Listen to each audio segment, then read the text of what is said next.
ছাপিয়ে জয় বাংলা, জয় বাংলা, জয় বাংলা, জয় বাংলা, জয় বাংলা। আজকের এই 21শে জুলাইয়ের ঐতিহাসিক দিনে কুচবিহার থেকে কাকদ্বীপ, বিভিন্ন জেলা, বিধানসভা, পঞ্চায়েত, শহর, ওয়ার্ড, পুরসভা সহ বাংলার প্রত্যন্ত প্রান্ত থেকে তৃণমূল কংগ্রেসের সর্বস্তরের কর্মী, সমর্থক, নির্বাচিত জনপ্রতিনিধি, সমর্থক, শুভানুদ্দায়ী যারা রোদ ঝড় জলকে উপেক্ষা করে আমাদের এই সমাবেশে সশরীরে উপস্থিত হয়েছেন, আমি সকলকে নত মস্তকে আমার কৃতজ্ঞতা, প্রণাম, অভিনন্দন এবং শ্রদ্ধা জানাচ্ছি। গুরু পূর্ণিমার এই পবিত্র দিনে আমার অগ্রজ এবং প্রবীণ যারা রয়েছেন তাদের সকলকে আমি বিনম্র চিত্তে আমার শ্রদ্ধা, কৃতজ্ঞতা জানাচ্ছি। সমবয়সী সতীর্থদের অভিনন্দন, শুভেচ্ছা, ছোটদের ভালোবাসা। 24-এর এই নির্বাচনের ঐতিহাসিক জয়, যা আমরা ব্রিগেডের মাটি থেকে 10ই মার্চ আপনাদের সকলের আশীর্বাদকে পাথেয় এবং পথ চলার প্রেরণা করে লড়াই শুরু করেছিলাম। আমরা মানুষকে বলেছিলাম যে আমরা জনগণের শক্তিতে বিশ্বাস করি, আমরা স্বৈরতান্ত্রিক শাসকের শক্তিতে বিশ্বাস করি না, আমরা বিশ্বাস করি জনগণের গর্জনে। জনগণের গর্জন কি? জুনের 4 তারিখ ভারতবর্ষকে বাংলার মানুষ দেখিয়েছে। এই যে বিপুল জয়, এই জয়ের প্রধান কারিগর যদি কেউ হয় তাহলে আজকে রোদ ঝড় জল উপেক্ষা করে যারা 21শে জুলাইকে সফল সার্থক করতে বিপুল সংখ্যায় উপস্থিত হয়েছে, তৃণমূলের প্রত্যেকটা সৈনিকের জয়। এই জয় আপনাদের চরণে এবং আমাদের নেত্রীর চরণে আমরা সকলে সমবেত হয়ে এই সভা মঞ্চে যারা রয়েছি তারা সমর্পণ করছি। আপনাদের সকলের পায়ে হাত দিয়ে আমি প্রণাম করছি। গত বছর 21শে জুলাইয়ে বলেছিলাম যে মানুষের শক্তি কি আমরা দেখাবো। আমরা 24-এর 21শে জুলাইয়ে বিজেপিকে ধুয়ে মুছে বাংলা থেকে সাফ করে দেখিয়েছি। আগামী দিনেও আমাদের প্রস্তুত থাকতে হবে। এই বিপুল জয় বাংলার মানুষের আশীর্বাদ, ভালোবাসা, সমর্থনকে আমাদের হৃদয়ের মণিকোঠাতে রেখে আমাদের আরো বিনম্র, বিনয়ী হতে হবে। আত্মতুষ্টির কোনো জায়গা নেই। বিজেপি এই ধর্মতলায় 2015 সালে সিদ্ধার্থনাথ সিং, অমিত শাহ মিটিং করে বলেছিল ভাগ মমতা ভাগ, ভাগ তৃণমূল ভাগ। আজকে বিজেপি নামক রাজনৈতিক দলটাকে বাংলার প্রত্যেকটা প্রান্ত থেকে বাংলার মানুষ প্রত্যাখ্যান করে, ভাগিয়ে ঝেঁটিয়ে বিদায় করে ভারতবর্ষে প্রধানমন্ত্রী নরেন্দ্র মোদীকে উচিত শিক্ষা দিয়েছে। এবং এই জয়ের যারা মূল কারিগর, তৃণমূল কংগ্রেসের সমর্থকের সাথে সাথে সমস্ত দেশ জুড়ে, সমগ্র দেশ জুড়ে এক মমতা বন্দ্যোপাধ্যায়, 2 অখিলেশ যাদব। আগামী 10 মিনিটের মধ্যে তারা দুজনেই আমাদের সভা মঞ্চে সশরীরে উপস্থিত হবে। আমি আপনাদের বলছি, আমি খালি আপনাদের বলেছিলাম বুক চিতিয়ে লড়ুন, বাকিটা আমরা লড়াইয়ের ময়দানে বুঝে নেব। বিজেপির নেতারা তৃণমূল কংগ্রেসের সাথে লড়াই না করতে পেরে মানুষকে লাঞ্ছিত, নিপীড়িত, বঞ্চিত, শোষিত, অত্যাচারিত, অবহেলিত করে গরিব মানুষের 100 দিনের টাকা বন্ধ করেছিল। তারা এমনকি এখনো পর্যন্ত 100 দিনের টাকা বন্ধ করে রেখেছে। গরিব মানুষের আবাস, মাথার উপর ছাদের টাকা বাংলার মানুষের বন্ধ করেছে। রাস্তার টাকা বন্ধ করেছে, জলের টাকা বন্ধ করেছে, মিড ডে মিলের টাকা বন্ধ করেছে। আর মানুষ উচিত শিক্ষা দিয়ে তাদের রাজনৈতিক ভবিষ্যৎ বন্ধ করেছে। মানুষকে যারা উচিত শিক্ষা দিতে চেয়েছিল, বাংলার জনগণ তাদের উচিত শিক্ষা দিয়েছে। বিজেপির নেতারা সভা সমিতি করে বিভিন্ন জায়গায় বলেছিল যে তৃণমূল কংগ্রেসের নেতাদের টাইট দেব। এদের কি করে টাইট দিতে হয় আমরা জানি। তারা ভুলে গেছিল ইডি আর সিবিআই এর হাতে যে স্ক্রুড্রাইভারটা আছে, তার থেকে মানুষের হাতে স্ক্রুড্রাইভার আর হাতুড়ির দম আর শক্তি অনেক বেশি। আজকে সারা ভারতবর্ষ জুড়ে যারা বলেছিল আব কি বার 400 পার, 240-এ থেমে গেছে। যারা বাংলায় বলেছিল ইসবার 200 পার, 70-এ তাদের অশ্বমেধের ঘোড়া বাংলার মানুষ আর তৃণমূল কংগ্রেসের সৈনিকেরা আটকে দিয়েছে। আরে বিজেপির কাছে সব আছে, ইডি আছে, সিবিআই আছে, সংবাদ মাধ্যম আছে, বিচার ব্যবস্থার একাংশ আছে, ইনকাম ট্যাক্স আছে, টাকা আছে, অর্থবল আছে, পেশি শক্তি আছে। তৃণমূলের কাছে জনতা জনার্দন আছে আর লক্ষ লক্ষ তৃণমূল কর্মী আছে। আসো জনতার দরবারে, জনতার ময়দানে লড়াই হোক। কার কত ক্ষমতা, কত ধানে কত চাল, মানুষ প্রমাণ করবে। 2014-এ কেন্দ্রে ক্ষমতায় আসার পর থেকে 10 বছর ধরে ইডি সিবিআই বিচার ব্যবস্থার একাংশ সংবাদ মাধ্যমকে ব্যবহার করে তৃণমূলকে ছোট করতে গিয়ে এরা বাংলাকে ছোট করেছে। আপনারা দেখেছেন এই নির্বাচনের 2 মাস আগে সন্দেশখালি করে যারা গলা ফাটিয়েছিল, 4 তারিখ ভোটের ফল বেরিয়েছে। আজকে 21-এ সারা দেশের কাছে বাংলাকে ছোট করেছিল। সেই সন্দেশখালি যেই লোকসভা আসনের অধীনে, সেই বসিরহাট লোকসভা থেকে 3,50,000-এর বেশি ব্যবধানে তৃণমূল কংগ্রেস জিতেছে। আমি ধন্যবাদ জানাই আপনাদের সাথে সাথে আমাকে যারা নির্বাচিত করেছে এই সভা থেকে। আমি ডায়মন্ড হারবারের প্রত্যেক মা বোন ভাইদের, যারা বাংলার মধ্যে সর্বোচ্চ ভোটে তৃণমূলের প্রার্থী মমতা বন্দ্যোপাধ্যায়ের প্রার্থী জোড়া ফুলের প্রার্থীকে জিতিয়ে নতুন অধ্যায় সৃষ্টি করেছে। যারা বলেছিল এবার তৃণমূল কংগ্রেস ডায়মন্ড হারবার থেকে 3 নম্বর হবে, তাদের বাড়া ভাতে ছাই দিয়ে আপনারা 7,10,900 ভোটে আমাকে ডায়মন্ড হারবার থেকে জিতিয়েছেন। আমি কৃতজ্ঞ আপনাদের কাছে।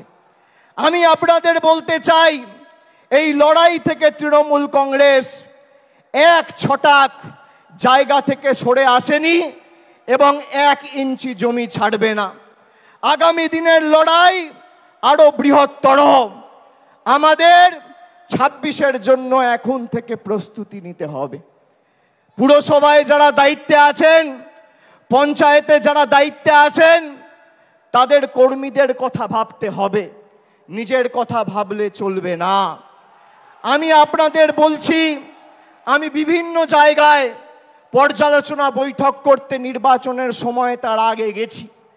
আমি বলেছি যে দল কিন্তু ফলের পর কার কি ভূমিকা ছিল সেটা খতিয়ে দেখবে, পর্যালোচনা করে দেখবে। পুরসভার নির্বাচনে আমি পুরসভার কাউন্সিলরের টিকিট পাবো, আমার ওয়ার্ড থেকে আমি জিতবো। আর লোকসভা বিধানসভায় দল প্রত্যাশিত আর আশানুরূপ ফল করবে না, আপনার বিরুদ্ধে দল ব্যবস্থা নেবে, যত বড় নেতার ছত্রছায়ায় আপনি থাকুন। পঞ্চায়েতে আপনি টিকিট পাবেন, আপনি গ্রাম পঞ্চায়েতের প্রধান, উপপ্রধান, আপনি আপনার ভোটে জিতবেন।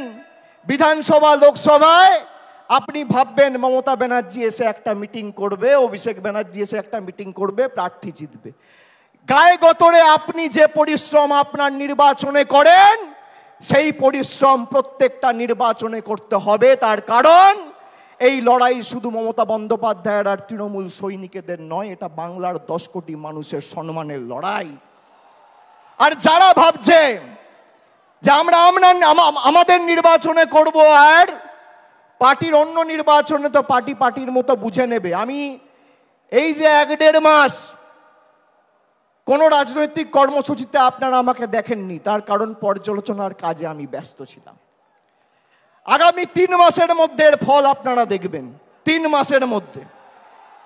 আমি এক কথার ছেলে, কথা দিয়ে কথা রাখি। আমি বলেছিলাম 2021 সালের 21শে জুলাইয়ে যে যারা তৃণমূলে 21-এর নির্বাচনের আগে নিঃশ্বাস নিতে কষ্ট হচ্ছে, দম বন্ধ হয়ে আসছে বলে তৃণমূল ছেড়ে বিজেপিতে গেছিল, আবার যখন ফিরে আসতে চেয়েছে আমরা কয়েকজনকে দলে নিয়েছি। আমি কথা দিয়েছিলাম যারা দলে ঢুকছে তাদের কাউকে তৃণমূল কংগ্রেসের একটা সৈনিকের উপর ছড়ি ঘোরাতে দেবো না। 3 বছর পর আজকে তারা পারেনি। আমি আপনাদের বলছি, আমরা যতদিন আছি আপনারা গায়ে গতরে পরিশ্রম করে যেভাবে আপনারা দলকে প্রত্যেকটা নির্বাচনে জয় এনে দিয়েছেন, এই যে কোটি কোটি মানুষ, লক্ষ লক্ষ তৃণমূল কংগ্রেসের সমর্থক কর্মী, বিজেপি টাকা দিয়ে কিনতে পারবে না, যত টাকা থাকুক। আমি আপনাদের বলেছিলাম বুথ পাহারা দিয়ে আগলে রেখে মানুষ যাতে নিজের ভোটটা দিতে পারে, বাংলার প্রতি বৈষম্যের বিরুদ্ধে, বঞ্চনার বিরুদ্ধে, সেটা আপনাদের সুনিশ্চিত করতে হবে। আপনারা করেছেন। আমরা নির্বাচনের সময় কথা দিয়েছিলাম যে দিল্লির দয়া দাক্ষিণ্যে আমরা বেঁচে নেই।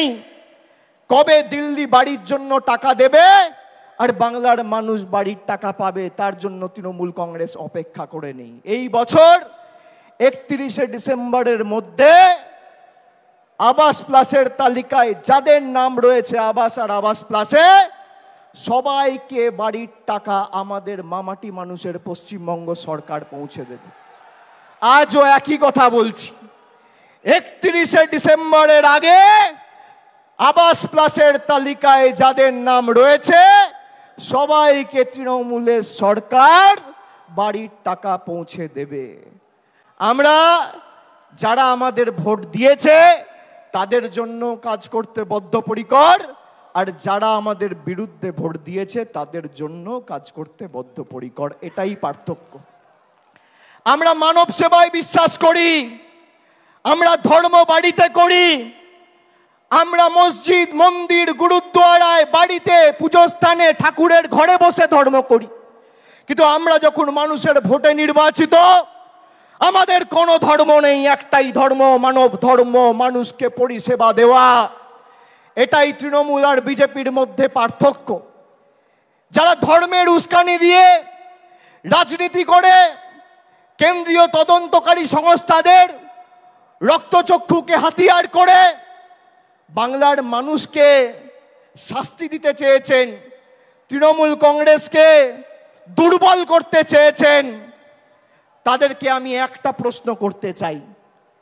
21শে জুলাই 2021 সালে যেদিনকে হয়েছিল, আমরা মানুষকে ধন্যবাদ দিয়ে বলেছিলাম যে আমরা আপনাদের জন্য আরো বেশি করে কাজ করতে বদ্ধপরিকর। তার 1 বছর পরে 21শে জুলাই 2022 সালে, 21শে জুলাই যেদিন হয়েছিল তার পরের দিন পার্থ চ্যাটার্জির বাড়িতে ইডি রেড করে তাকে গ্রেপ্তার করে। যদি কেউ দোষ করে তার বিরুদ্ধে ব্যবস্থা হোক। আমরা কোনো দোষকে, কোনো অন্যায়কে প্রশ্রয় দিই না।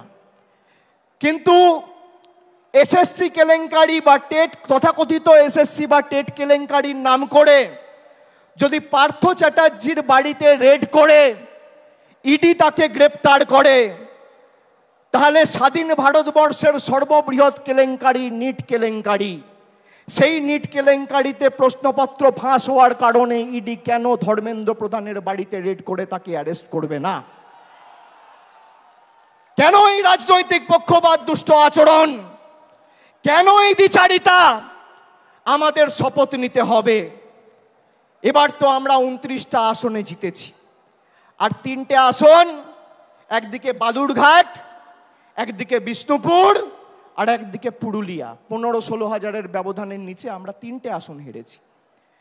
আর রাজ্যসভায় আমাদের 13 জন সাংসদ আছে। তাহলে কত হলো? লোকসভায় 29 আর রাজ্যসভায় 13। 29 আর 13 42।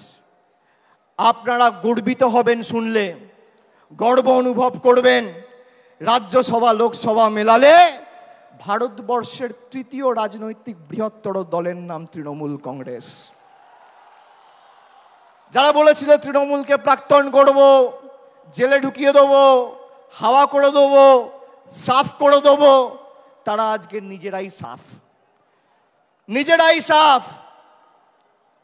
আমি আপনাদের বলছি, আমি বারবার যেখানে সভা সমিতি করতে গেছি লোকসভার আগে, আমি বলেছি আমি মানুষের চোখের মুখের ভাষা বুঝি। এই যে বেলা 12টা, এখন কটা বাজে? 1টা। যারা 1টার সময় সভায় আসে, কারোর হাতে ছাতা নেই, কেউ মাথায় গামছা, কেউ রুমাল, কেউ টুপি, মাথায় ঢাকা দিয়ে বৃষ্টি ঝড় জল উপেক্ষা করে যারা আসে, তারা সিদ্ধান্ত নিয়ে আসে যে আজীবন তৃণমূল কংগ্রেসের সাথে থাকবো, বাংলার লড়াইয়ের সাথে থাকবো। তারা বক্তব্য শুনতে আসে না। আমরা ব্রিগেড করেছিলাম 10 দিনের ব্যবধানে। ফেব্রুয়ারির 27 না 28 তারিখ আমরাও ঘোষণা করেছিলাম, আর মার্চের 10 তারিখ আমরা ব্রিগেড করেছিলাম। একেবারে 42 জন প্রার্থীর নাম ঘোষণা করেছিলাম। আর বিজেপির তো প্রার্থী ঘোষণা করতেই লেজে গোবরে হতে হয়েছে। আমরা এক জায়গা থেকে 42 জন প্রার্থীকে দাঁড় করিয়ে মানুষের আশীর্বাদ চেয়েছি। আমরা বারে বারে বলেছি আমাদের কোনো দম্ভ ঔদ্ধত্য অহংকার নেই। আমাকে যদি মাথা নত করতে হয়, আমি মানুষের কাছে করব, খেটে খাওয়া শ্রমিকের কাছে করব, ছাত্র যুবর কাছে করব, মায়েদের কাছে করব, বোনেদের কাছে করব, 10 কোটি বঙ্গবাসীর কাছে করব। আমি বিজেপির স্বৈরাচারীদের কাছে মাথা নত করব না। এত চেষ্টা করেছে আমাকে আমার বয়স্ক মা, বাবা, স্ত্রী, ছোট্ট পুত্র, কন্যা, সন্তান কাউকে ছাড়েনি হেনস্থা করতে। আমি বলেছি গলা কেটে দিলেও জয় বাংলা বলবো, গলা কেটে দিলেও তৃণমূল কংগ্রেস জিন্দাবাদ বলবো। আমরা অন্য ধাতুতে তৈরি। তৃণমূল কংগ্রেস বিশুদ্ধ লোহা। সেই লোহাকে যত পোড়াবে, যত তাতাবে, সেই লোহা তত বলিষ্ঠ, শক্তিশালী, তেজি হবে। প্রয়োজনে দেব মোরা 1 নদী রক্ত, হোক না পথের বাঁধা প্রস্তুর শক্ত। অবিরাম লড়াইয়ের চির সংঘর্ষে আজকে স্বৈরাচারীদের পাহাড় টলছে, জনতার সংগ্রাম চলছে। আমরা শপথ নিয়েছিলাম যারা বাংলাকে ভাতে মারার, পেটে মারার ষড়যন্ত্র করেছে, শরীরের শেষ রক্তবিন্দু পর্যন্ত তাদের উচিত শিক্ষা দিয়ে বাংলার মানুষের সমর্থনকে পাথেয় করে এই লড়াইয়ের শেষ দিকে ছাড়ব। আমরা কথা রাখতে পেরেছি। বাংলার মানুষের কাছে আমরা কৃতজ্ঞ, বাংলার মানুষের কাছে আমরা ঋণী। কিন্তু আগামীর লড়াই যদি আমরা ভেবে থাকি যে আগামীর লড়াইয়েও আমরা জিতব, তাহলে আত্মতুষ্টির কোনো জায়গা নেই। আমরা জিতব, কিন্তু এই জিত যেন 2016 থেকেও বড় হয়, 2021 থেকেও বড় হয়, 2024 থেকেও বড় হয়। এই আমাদের শপথ নিয়ে আজকে 21শে জুলাইয়ের মঞ্চ থেকে ফিরতে হবে। আমাদের নেত্রী আসবেন, মমতা বন্দ্যোপাধ্যায় বক্তব্য রাখবেন, তার কথা আমরা শুনব, মননে গ্রহণ করব, বাস্তবে রূপায়ণ করব। কিন্তু শৃঙ্খলা পরায়ণ আমাদের হতে হবে। আমি মনে করি তৃণমূলের কর্মীরাই তৃণমূলের শক্তি। যারা নতুন তৃণমূলে এসছেন তাদেরকে তৃণমূলের সংগ্রাম, নেত্রীর লড়াই, 21শে জুলাইয়ের ইতিহাস সম্পর্কে জানতে হবে। আর পুরনোরা যারা আছেন তাদেরকেও নতুনকে সাথে নিয়ে আগামী দিন দলকে আরো শক্তিশালী করার জন্য মাঠে নেমে লড়াই করতে হবে। সামঞ্জস্য রেখে করতে হবে। পুরনোদের অভিজ্ঞতা আর নতুনদের উৎসাহ উদ্দীপনা দুটোই তৃণমূলের একই বৃন্তে দুটো কুসুম। একই বৃন্তে দুটি কুসুম। হিন্দু মুসলমান একটি তার নয়নমণি, আর একটি তার প্রাণ। আমাদের নেত্রী তৃণমূল তৈরি করার সময় বলেছিল আমাদের কর্মীদের সংযত থাকতে হবে, অযথা কোন রকম কোনো বাগ বিতণ্ডায় জড়াবেন না। বিজেপিকে ভোট দিয়ে মানুষ জেতায়নি, মানুষ আপনাদের ভোট দিয়ে তৃণমূলকে জিতিয়েছে। তার কারণ আপনার গ্রামে, আপনার পাড়ায়, আপনার এলাকায় আপনার মুখের উপর সেই গরিব মানুষ বিশ্বাস করেছে, বিজেপির মুখের কর্মীদের উপর বিশ্বাস করেনি। আমাদের সংযত থাকতে হবে।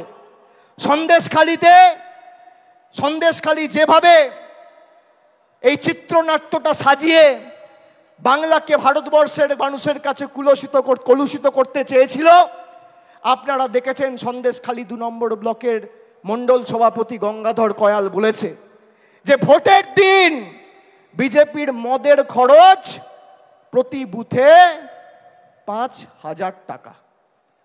বাংলায় 80,000 বুথ, তাহলে একটা বুথে যদি মদের খরচ 5,000 টাকা হয়, 80,000 বুথে শুধু নির্বাচনের দিন বিজেপি মদ খাওয়ানোর জন্য খরচ করেছে 40 কোটি টাকা।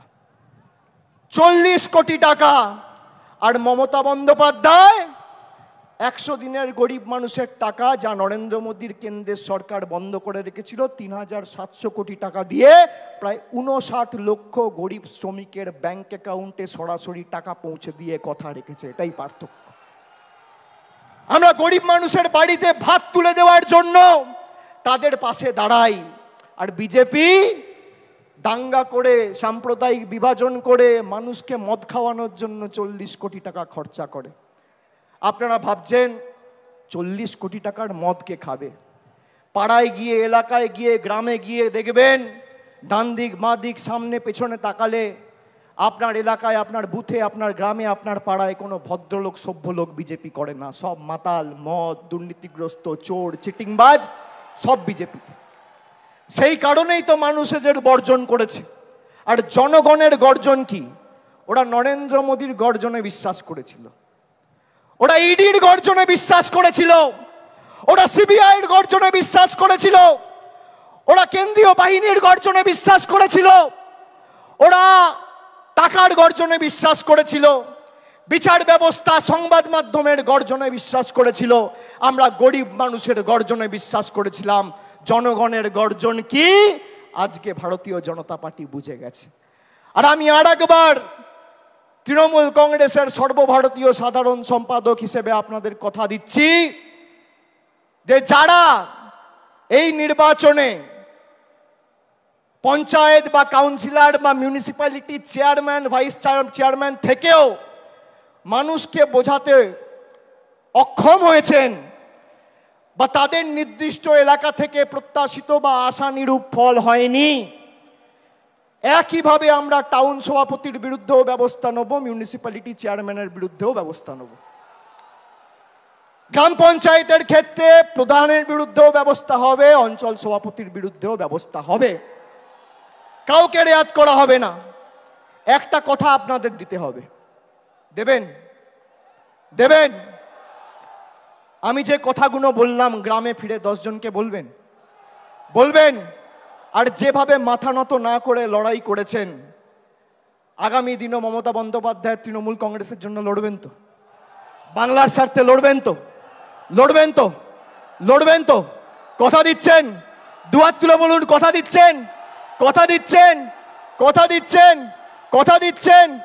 আগামী দিন খেলা হবে, খেলা হবে, খেলা হবে, লড়াই হবে, লড়াই হবে, সংগ্রাম হবে, আন্দোলন হবে, বিজেপিকে উপড়ে ফেলা হবে, মানুষের স্বার্থে লড়াই হবে। কথা দিচ্ছেন তো? আমরাও কথা দিচ্ছি, যা কথা আমরা দিয়েছি শরীরের শেষ রক্তবিন্দু পর্যন্ত কথা পালন করব। প্রত্যেকটা দেওয়া কথা আমরা পালন করব। আমি বক্তব্য দীর্ঘায়িত করব না।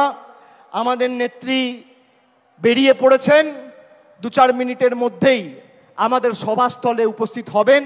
আমি সকলকে আর একবার ধন্যবাদ, কৃতজ্ঞতা, নতমস্তকে প্রণাম, সালাম, অভিজ্ঞতা, অভিনন্দন, জোহার জানিয়ে আমার বক্তব্য শেষ করছি। জয় হিন্দ, বন্দে মাতরম, জয় বাংলা।